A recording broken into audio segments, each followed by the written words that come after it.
Capítulo 1 A educação individual. Toda criança vem ao mundo desprovida de faculdades características dos seres humanos totalmente desenvolvidos. Isto não significa simplesmente a capacidade de ver claramente, de se deslocar, de se alimentar e etc. Acima de tudo, significa que ela está desprovida do poder de raciocínio, o poder que distingue os homens dos animais. Mas a distinção crucial entre o bebê e os outros animais é que estes poderes, em particular a capacidade de raciocinar, estão potencialmente dentro dele. O processo de crescimento é o processo do desenvolvimento das faculdades da criança, a partir de um estado de impotência e incompetência, como outros poucos animais recém-nascidos, a criança cresce para a glória da total estatura de um adulto. Devido ao fato de essas mudanças serem imediatamente perceptíveis, é fácil superestimar sua natureza puramente física. O crescimento do bebê em altura e peso, aprendendo a andar e falar, etc., pode ser visto em termos das atividades musculares ou físicas isoladas envolvidas. A característica extremamente importante do processo de crescimento é mental, o desenvolvimento das faculdades mentais ou a percepção e a razão. A criança, usando os novos poderes mentais, aprende e adquire o conhecimento. O conhecimento não só abre o mundo ao seu redor, mas também sobre si mesma. Assim, seu aprendizado de andar e falar depende de sua capacidade mental de adquirir esse conhecimento e utilizá-lo. Enquanto a criança exercita o seu novo raciocínio, bem como as capacidades musculares, essas capacidades crescem e se desenvolvem, fornecendo um impulso adicional para o exercício dessas faculdades pela criança. Especificamente, a criança aprende sobre o mundo ao seu redor, sobre as outras crianças e adultos e sobre as suas capacidades mentais e físicas. Toda criança vem ao mundo em determinado ambiente. Este ambiente consiste de coisas físicas, naturais e feitas pelo homem, e outros humanos com os quais se relaciona de várias maneiras. É neste ambiente que ela exercita suas capacidades em desenvolvimento. Sua razão forma julgamentos sobre outras pessoas, sobre seus relacionamentos com elas e com o mundo em geral. Sua razão revela seus próprios desejos e suas aptidões físicas. Desta forma, a criança em fase de crescimento, atuando em seu ambiente, cria fins e descobre meios para alcançá-los. Seus fins são baseados em sua própria personalidade, os princípios morais que concluem serem os melhores, e seu gosto estético. Seu conhecimento dos meios é baseado no que aprendeu ser mais apropriado. Esta teoria, na qual acredita, foi adquirida com sua capacidade de raciocínio, quer a partir de experiências diretas ou de outros, ou através de dedução lógica realizada por si mesma ou por outros. Quando finalmente atinge a idade adulta, ela desenvolveu suas faculdades o quanto pôde e adquiriu um conjunto de valores, princípios e conhecimento científico. Todo este processo do crescimento, de desenvolver todas as facetas da personalidade do homem, é sua educação. É óbvio que uma pessoa adquire sua educação em todas as atividades de sua infância. Todas as horas em que está acordada são gastas no aprendizado de uma forma ou de outra. É claramente absurdo limitar o termo educação para um tipo de escolaridade formal. A criança está aprendendo a todo instante. Aprende e forma ideias sobre outras pessoas, seus desejos e ações para alcançá-los, sobre o mundo e as leis naturais que o governam, e sobre seus próprios fins e como alcançá-los. Formula ideias sobre a natureza do homem e quais fins, seus e dos outros, devem estar em acordo com sua natureza. Este é um processo contínuo, e é óbvio que o ensino formal constitui apenas um item nesse processo. Em um sentido fundamental, para dizer a verdade, todos são autodidata. O ambiente de uma pessoa, físico ou social, não pode determinar as ideias e conhecimentos que ela terá quando adulta. É um fato fundamental da natureza humana que as ideias de uma pessoa são formadas por ela mesma. Outros podem influenciá-la, mas ninguém pode absolutamente determinar as ideias e valores que o indivíduo vai adotar ou manter durante a vida. Capítulo 1.1 Instrução formal. Se todos estão em constante aprendizado, e cada vivência da criança é sua educação, por que a necessidade de educação formal? A necessidade de instrução formal apoia-se no fato de que as faculdades das crianças não estão desenvolvidas, existe apenas potencialidade, e que precisam de experiência para ordená-las. Para que este exercício se realize, a criança precisa de materiais de seu meio que possa operar, e com os quais possa trabalhar. Agora, é claro que para um grande segmento da sua educação geral não é preciso uma instrução formal sistemática. O espaço está quase sempre disponível para que suas faculdades físicas se desenvolvam e exercitem. Para isso, nenhuma instrução formal é necessária. Se comida e abrigo são providenciados, a criança irá crescer fisicamente sem muita instrução. Seus relacionamentos com os outros membros da família ou de fora irão se desenvolver espontaneamente no curso de sua vida. Em todas essas questões, uma criança irá espontaneamente exercitar suas faculdades com estes materiais abundantes no mundo ao seu redor. Os preceitos que são necessários podem ser transmitidos de maneira relativamente simples, sem precisar de estudo sistemático. Mas há uma área da educação onde a espontaneidade direta e poucos preceitos não serão suficientes. Esta é a área do estudo formal, especificamente a área do conhecimento intelectual. Este conhecimento, que está fora do espaço direto de sua vida cotidiana, envolve um exercício muito maior de capacidades de raciocínio. Este conhecimento deve ser transmitido pelo uso da observação e do raciocínio dedutivo, e tal corpo de raciocínio leva um bom tempo para ser aprendido. Além disto, ele deve ser aprendido sistematicamente, uma vez que o raciocínio progride em etapas lógicas ordenadas, organizando observações em um corpo de conhecimento sistemático. A criança, não tendo desenvolvido as capacidades de raciocínio e de observação, nunca irá aprender estes assuntos por si mesma, como consegue com outras coisas. Ela não pode observar e deduzir estes assuntos com sua própria capacidade mental. Ela pode aprender através da explanação oral de um instrutor, ou de testemunhos escritos em livros, ou pela combinação de ambos. A vantagem do livro é que ele pode apresentar assuntos de forma completa e sistemática. A vantagem do professor é que, além de conhecimento prévio do livro, ele conhece e lida com a criança diretamente, e pode explicar os pontos salientes e obscuros. De modo geral, verificou-se que a combinação de livro e professor é a melhor para a instrução formal. Instrução formal, portanto, lida com o corpo de conhecimento em certas disciplinas definidas.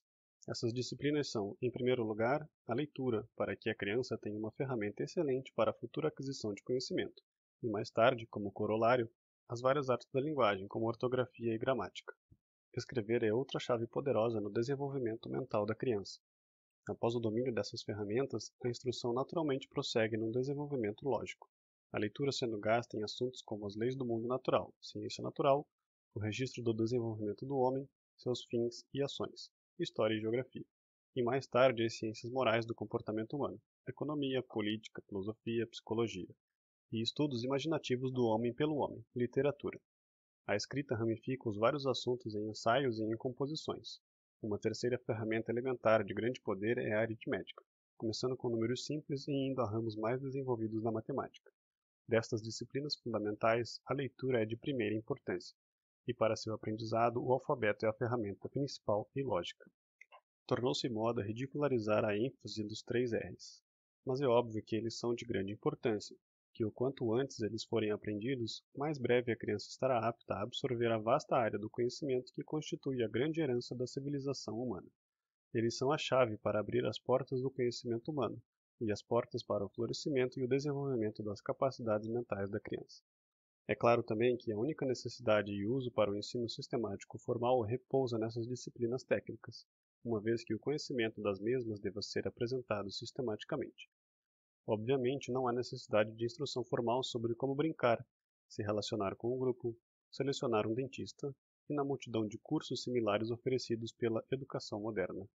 E, já que não é preciso ensino formal em áreas físicas ou diretamente espontâneas, não há necessidade de instrução em educação física ou em pintura a dedo.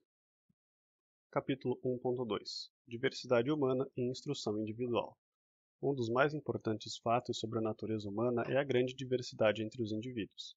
É claro que existem certas características gerais, físicas e mentais que são comuns a todos os seres humanos. Mas, mais do que qualquer outra espécie, homens são indivíduos distintos e separados. Não apenas cada impressão digital é única, como também cada personalidade é única. Cada pessoa é única em seus gostos, interesses, habilidades e atividades escolhidas.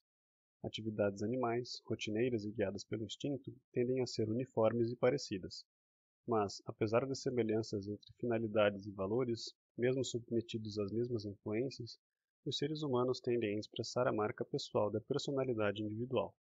O desenvolvimento da variedade individual tende a ser simultaneamente causa e efeito do progresso da civilização. Com o progresso da civilização, há mais oportunidade para o desenvolvimento de um raciocínio e gostos pessoais num crescente campo de variedades.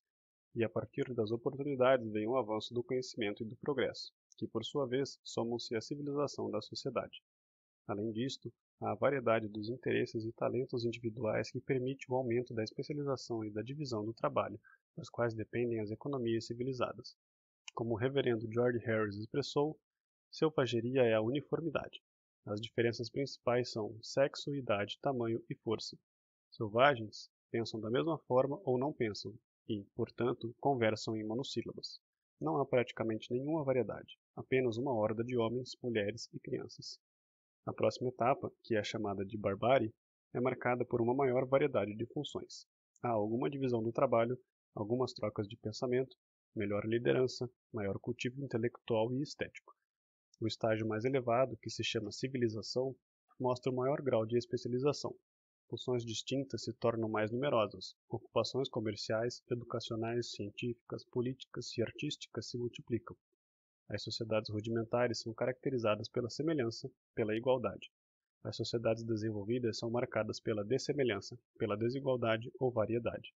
Enquanto regredimos, monotonia; enquanto avançamos, variedade. Enquanto regredimos, as pessoas são mais iguais. Enquanto avançamos, as pessoas são mais diferentes. Isto parece, certamente, como se a aproximação à igualdade fosse um declínio para condições de selvageria, e como se a variedade fosse um avanço em direção à civilização superior. Certamente, então, se o progresso deve ser feito pelo incremento de satisfações, deve haver ainda mais variedade de funções, novas e mais sutis diferenciações de formação e de desejo. Cada passo do progresso significa a adição de um fator humano que é, de algum modo, diferente de todos os outros fatores.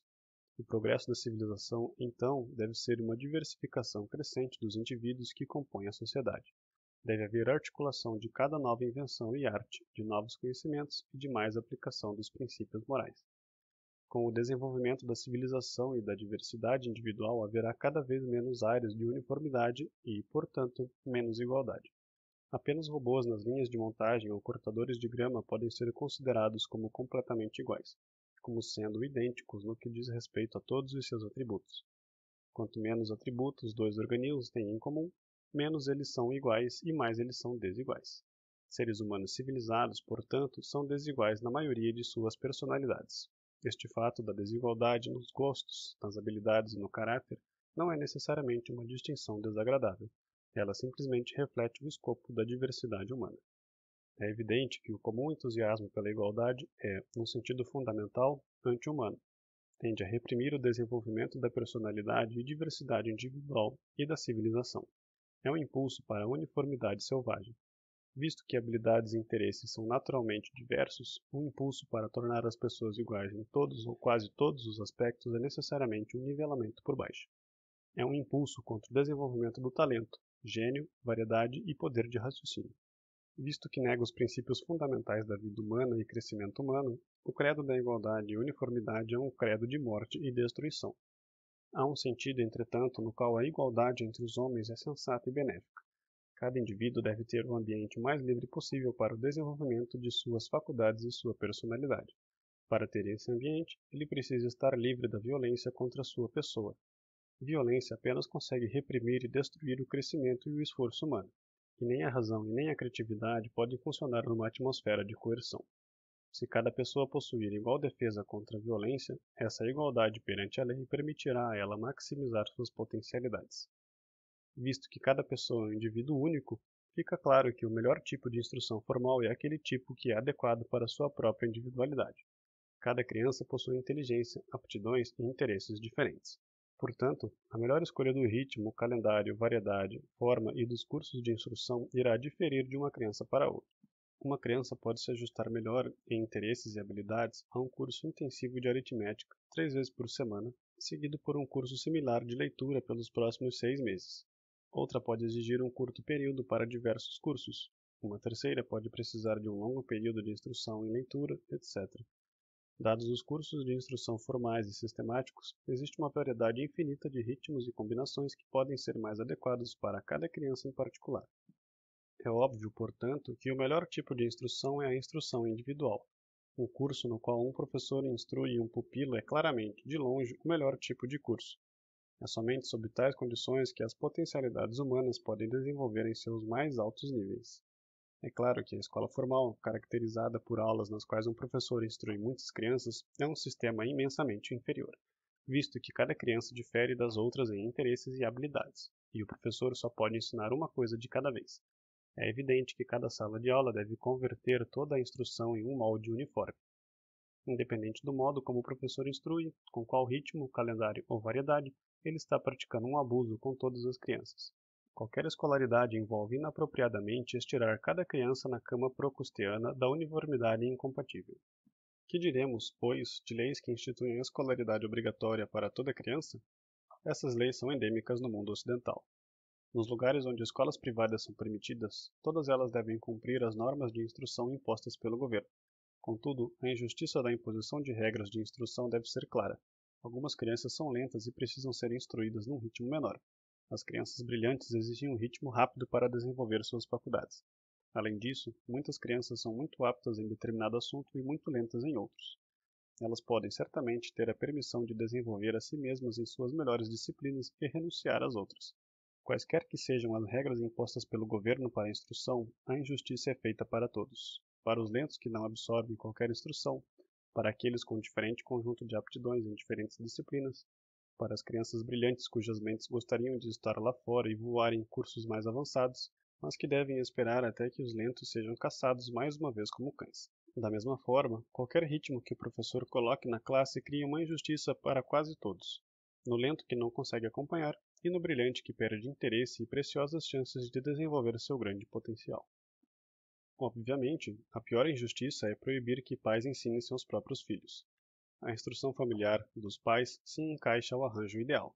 É, em primeiro lugar, instrução individualizada. O professor lida diretamente com uma única criança e dirigindo-se para suas capacidades e interesses. Em segundo lugar, que pessoas podem saber melhor as aptidões e personalidades da criança do que seus pais? Os pais, em convívio familiar diário e com amor aos seus filhos, são excepcionalmente qualificados para dar à criança a instrução formal necessária. Aqui, a criança recebe atenção especial para sua personalidade. Ninguém é mais qualificado do que os pais para saber o quanto ou em qual ritmo deve se ensinar a criança, quais os requisitos da criança são para a liberdade ou para a orientação, etc. Quase todos os pais são qualificados para ensinar seus filhos em assuntos elementares. Aqueles que não são tão qualificados nas disciplinas podem contratar um tutor para seus filhos. Tutores também podem ser contratados quando os pais não têm tempo para se dedicarem à instrução formal de seus filhos. Se eles próprios devem ser os responsáveis pelo ensino, ou qual tutor seja o melhor para o seu filho, é algo que deve ser decidido sob a supervisão direta dos pais. Eles podem determinar o progresso da criança, o efeito diário do tutor na criança, etc. Além da instrução familiar e tutorial, os pais podem enviar as crianças para escolas privadas. Esta alternativa, no entanto, não é tão satisfatória porque nela existe necessariamente uma falta de instrução e ritmos individuais. Há classes com muitas crianças, horários e currículos definidos, etc. A única razão para escolas, ao invés de instrução individual, é econômica, que o preço do ensino individual seja proibitivo para a maioria dos pais. Consequentemente, eles precisam adotar a única alternativa prática de tutoria de massa, onde o professor instrui muitas crianças ao mesmo tempo. É claro que tais escolas privadas são uma solução inferior para a instrução individual. Seja qual for o ritmo que o professor escolha, uma injustiça será feita com muitas das crianças. Se o Estado encoraja certos padrões nas escolas privadas, um crime muito pior contra as crianças é cometido. Pois, se a seleção de instrução dos pais for completamente livre e sem entraves impostos pela coerção estatal, eles, conhecendo e amando seus filhos, serão capazes de selecionar o melhor tipo de instrução que puderem oferecer. Se eles contratarem tutores, eles irão escolher o mais competente para seus filhos. Se eles podem selecionar algum tipo de escola privada, irão selecionar o tipo que é mais adequado para seus filhos. A vantagem do desenvolvimento ilimitado de escolas privadas é que será desenvolvido no livre mercado um tipo diferente de escola para cada tipo de demanda. Escolas tenderão a ser desenvolvidas especialmente para crianças brilhantes, para crianças normais, para crianças com dificuldades, para aquelas com aptidões amplas e para aquelas para as quais seria melhor se especializar, etc.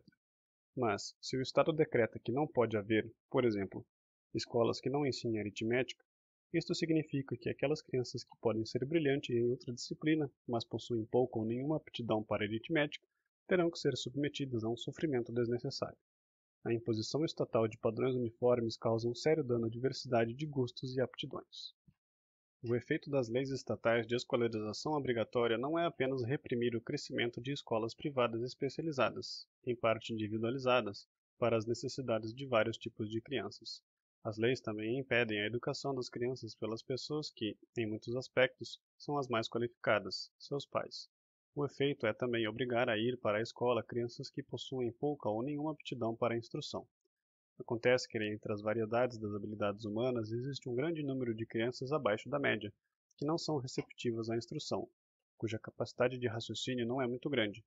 Forçar essas crianças a serem expostas à escolaridade, assim como o Estado faz em quase todos os lugares, é uma ofensa criminal às suas naturezas.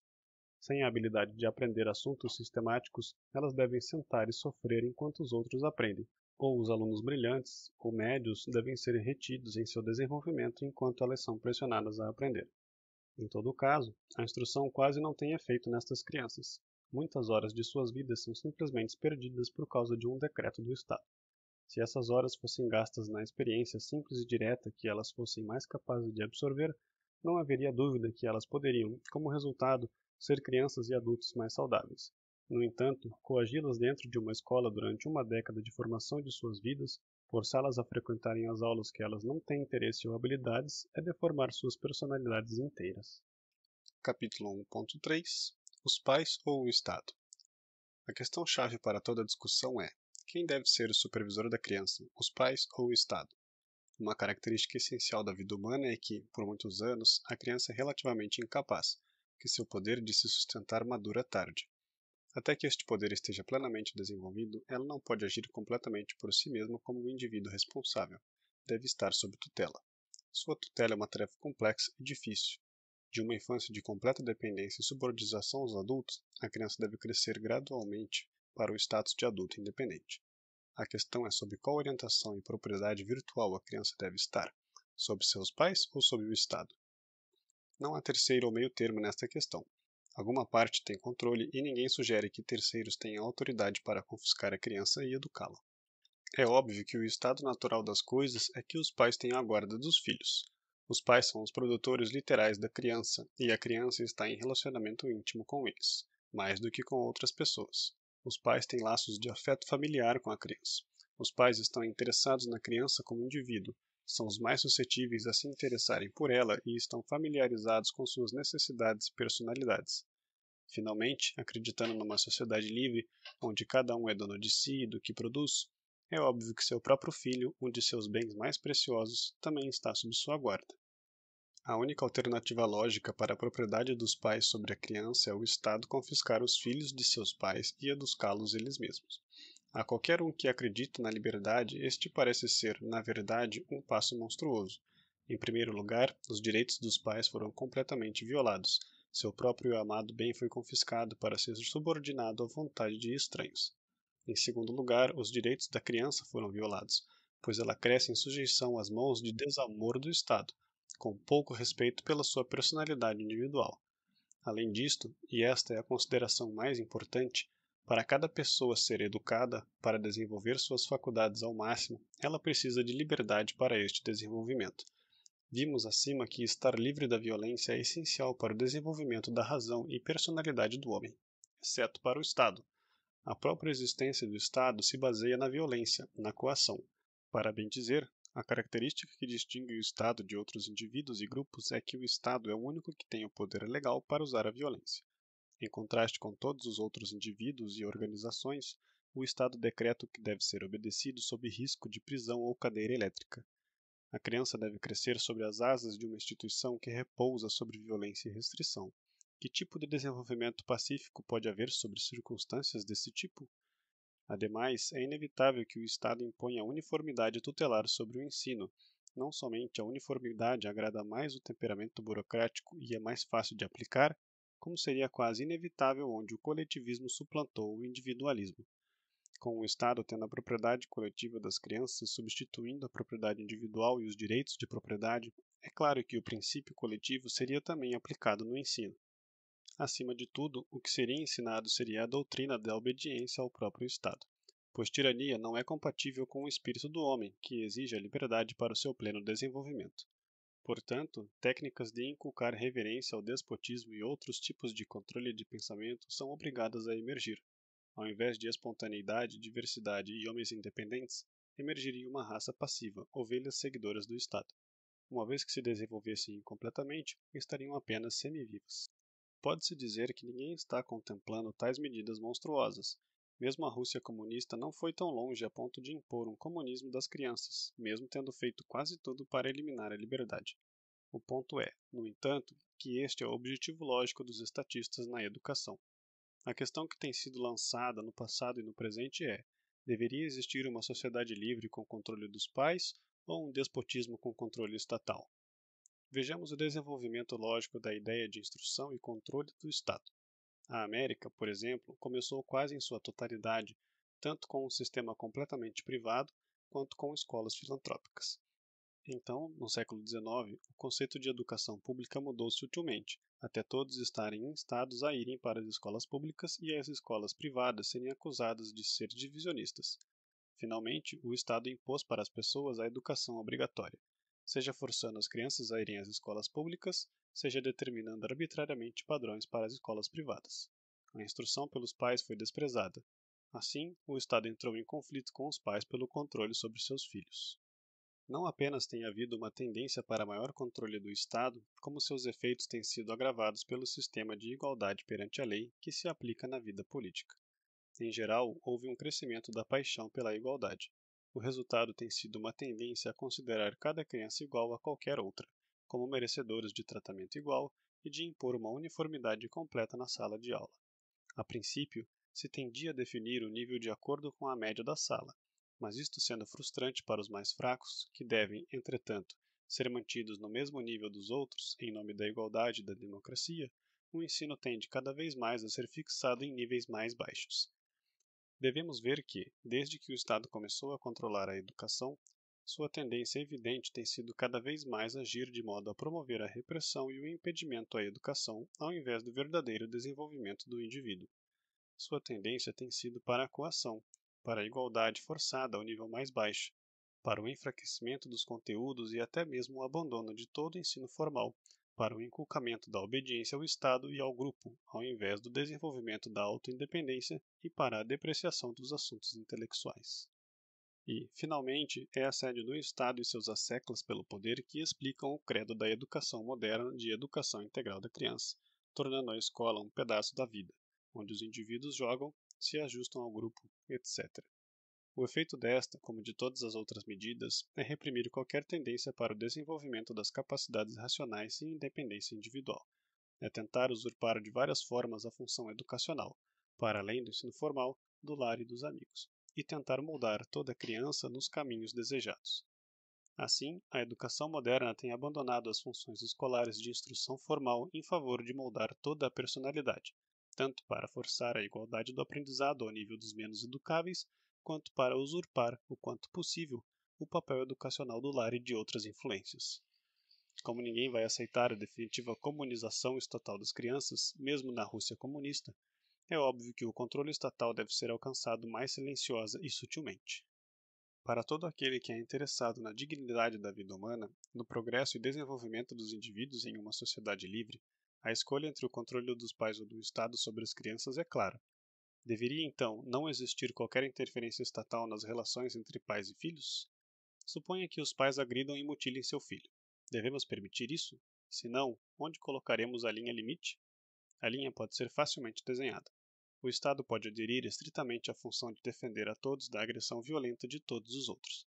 Isto incluirá crianças e adultos, pois as crianças são adultos em potencial e futuros homens livres. Simples fracassos em educar, ou melhor, instruir, não é motivo para qualquer interferência. A diferença entre os casos foi sucintamente colocada por Herbert Spencer. Nenhuma causa para tal interposição estatal pode ser mostrada até que os direitos das crianças sejam violados, e que seus direitos não são violados por uma negligência de sua educação, atualmente instrução. Pois, o que chamamos de direitos são meramente subdivisões arbitrárias da liberdade em geral de se exercer as faculdades, e que apenas pode ser chamado de uma violação dos direitos o que realmente diminua essa liberdade, que tolha um poder já existente de se perseguir os objetos de desejo. Agora, os pais que são descuidados com a educação dos filhos não fazem isto. A liberdade de exercer as faculdades é deixada intacta. Omitir instrução de modo algum tira a liberdade de uma criança para fazer seja o que for da melhor maneira que puder. E essa liberdade é tudo o que a equidade exige. Toda agressão, lembre-se, toda infração de direitos é necessariamente ativa, ao passo que toda negligência, imprudência, omissão é necessariamente passiva. Consequentemente, por mais errado que um não cumprimento de um dever dos pais possa ser, ele não equivale a uma violação da lei de igual liberdade e não pode, portanto, estar sob jurisdição do Estado. Capítulo 1.4 Associações de crianças. Outro argumento poderoso contra a educação obrigatória, que é geralmente esquecido, é que se a instrução é compulsória, então os pais não podem se dar ao luxo de enviar seus filhos para escolas privadas ou tutores e que são impedidos de instruir os filhos por si mesmos. Devem enviá-los para a escola pública. Na escola pública haverá a maioria dos que lá não estariam se não fossem a lei de obrigatoriedade universal. Isto inclui as crianças subnormais, as incorrigíveis e vários tipos de vândalos e delinquentes juvenis. Considerando que os pais iriam preferir não mandar seus filhos para a escolarização formal, ao invés de obrigá-los a se associarem com estes tipos viciosos, o Estado os força a fazê-lo, com consequências incalculavelmente más para crianças inocentes. Retirada por um período do dia dos cuidados e da supervisão de seus pais, as crianças são obrigadas a se associarem com companhias viciosas, e podem até mesmo ser influenciadas a se unirem a gangues juvenis, a passarem a usar drogas, etc. Estes maus não são exagerados, como qualquer leitor das notícias cotidianas sabe, mas fiéis ao ódio comum para com a distinção e superioridade individual, a paixão pelo nivelamento de uma igualdade forçada proclama: isto é bom. Deixe toda criança ser forçada a aprender sobre a vida e ser forçada a se associar com os tipos mais baixos da humanidade. A inveja e o ódio para com o filho potencialmente melhor e superior é aparente nesta posição, e fundamenta o argumento da igualdade forçada e consequente supressão da individualidade superior. Capítulo 1.5 Educação obrigatória versus educação livre. O reverendo de George Harris descreveu os efeitos da educação obrigatória ao impor uniformidade e forçar igualdade logo após o estabelecimento da obrigatoriedade. A educação já é tão comumente fornecida na América do Norte e em outros países, 1897, que, sem a necessidade de tentar prever condições imaginárias, não há nenhuma dificuldade em ver quanta igualdade é dada por esta oportunidade. A mesma quantidade de tempo é dada a todos, os mesmos recursos são prescritos para todos, os mesmos professores são designados para todos. A oportunidade não é meramente dada, ela é forçada para todos. Mesmo sob um programa socialista, é difícil imaginar qualquer arranjo para promover a educação que todos devem precisar mais ou menos igual do que o atual sistema de escolas públicas. Mesmo o Sr. Bellamy, um proeminente socialista totalitário de nossos dias, encontra escolas do ano 2000 a.C. modeladas como as do século XIX. Tudo muda, menos as escolas. Atrás de 50 carteiras exatamente semelhantes, 50 meninos e meninas estão sentados para recitar a lição preparada para todos. Mas a álgebra não é uma oportunidade para o garoto que não tem chance na matemática. Na verdade, quanto mais igual é a oportunidade aparente, mais desigual é a realidade. Quando a mesma instrução para o mesmo número de horas num dia, pelos mesmos professores, é provida para 50 meninos e meninas, a maioria não tem quase nenhuma oportunidade. Os estudantes brilhantes são contidos, os estudantes mais fracos são incapazes de acompanhar, os estudantes médios são desencorajados porque os alunos brilhantes realizam suas tarefas com muita facilidade. Na década de 1940, o escritor e crítico inglês Herbert Reed enfatizou a diversidade do homem apontando a objeção psicológica a um sistema nacional de educação obrigatório. A humanidade é diferenciada naturalmente em muitos tipos, e colocar todos estes tipos em um mesmo molde deve inevitavelmente levar a distorções e repressões. As escolas devem ser de vários tipos e seguir diferentes métodos e aprovisionamentos para diferentes disposições. Pode-se argumentar que mesmo um Estado totalitário deve reconhecer este princípio, mas a verdade é que a diferenciação é um processo orgânico, as associações espontâneas e itinerantes de indivíduos para um propósito particular. Dividir e segregar não são o mesmo que unir e agregar, é exatamente o processo oposto. Toda a estrutura da educação como um processo natural que temos concebido cai por terra se tentarmos fazer essa estrutura artificial. O grande filósofo Herbert Spencer apontou o despotismo inerente na educação obrigatória. O que significa dizer que um governo deveria educar o povo? Por que eles deveriam ser educados? Para o que serve a educação? Certamente para ajustar o povo para uma vida social, para torná-los bons cidadãos. E quem pode dizer que são bons cidadãos? O governo. Não há outro juiz. E quem vai dizer como estes bons cidadãos podem ser feitos? O governo. Não há outro juiz. Daí a proposição é convertida nisto. Um governo deve moldar as crianças em bons cidadãos. Ele precisa primeiro formar ele mesmo uma concepção definida de um cidadão padrão. E, tendo feito isto, deve elaborar tal sistema de disciplina calculado como parecer melhor para produzir cidadãos a partir deste padrão. Este sistema de disciplina é obrigado a ser cumprido até o fim, pois, se não for cumprido, permite que os homens se tornem diferentes daquilo que se julgou que deveriam ser e, portanto, falha naquela obrigação que foi ordenada a cumprir. A senhora Isabel Patterson resumiu brilhantemente a tirania da educação obrigatória estatal e a superioridade da escolha livre da educação privada. O controle político é, pela sua natureza, obrigado a legislar contra as declarações de ambos, fatos e opinião, na prescrição de um currículo escolar no longo prazo. O conhecimento científico mais preciso e demonstrável certamente irá desagradar a autoridade política em algum momento, porque irá expor a tolice de tal autoridade e seus efeitos viciosos. A ninguém seria permitido demonstrar o absurdo sem sentido do materialismo dialético na Rússia pela examinação lógica, e se a autoridade política fosse considerada competente para controlar a educação, isto aconteceria em qualquer país. Textos educacionais são necessariamente seletivos em assunto, linguagem e ponto de vista. Quando o ensino é conduzido por escolas privadas, há uma variação considerável em diferentes escolas. Os pais devem julgar o que desejam que seus filhos aprendam através do currículo oferecido. Então, cada um deve esforçar-se em busca da verdade objetiva. Em nenhum lugar haverá qualquer incentivo para ensinar a supremacia do Estado como uma filosofia obrigatória. Mas cada sistema educacional politicamente controlado irá inculcar a doutrina da supremacia estatal, cedo ou tarde, quer com o direito divino dos reis ou com a vontade da maioria na democracia. Uma vez que tal doutrina tenha sido aceita, torna-se tarefa quase sobre-humana quebrar o domínio do poder político sobre a vida dos cidadãos. O governo teve em seus tentáculos o corpo, propriedade e mente dos cidadãos desde a infância. Um povo já teria soltado sua presa. Um sistema de educação obrigatória, financiado pelos impostos, é o modelo completo de um Estado totalitário. Neste ponto, é preciso acrescentar que, no atual sistema, o Estado encontrou uma maneira nos Estados Unidos de induzir as escolas privadas a ensinar a supremacia do Estado sem proibir as escolas privadas, como em outros países. Ao impor a certificação de padrões mínimos, o Estado efetivamente, embora de forma sutil, domina as escolas privadas e as tornam, na verdade, extensões do sistema de escolas públicas. Somente a remoção do ensino compulsório e de padrões obrigatórios poderá libertar as escolas privadas e permiti-las funcionarem de forma independente. A senhora Patterson lida sucintamente com o problema da educação e alfabetização obrigatórias. Mas algumas crianças não continuariam analfabetas? Poderiam, como algumas hoje e algumas no passado.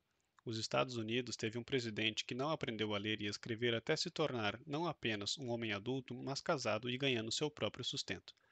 A verdade é que num país livre, alguém que permanece analfabeto poderia muito bem ser deixado assim. Embora a simples alfabetização não seja uma educação suficiente, mas a chave elementar para uma parte indispensável da educação da civilização. Mas a educação adicional na civilização não pode ser obtida de forma alguma sob um total controle político das escolas. Só é possível um certo modo de pensar no qual o conhecimento é buscado voluntariamente.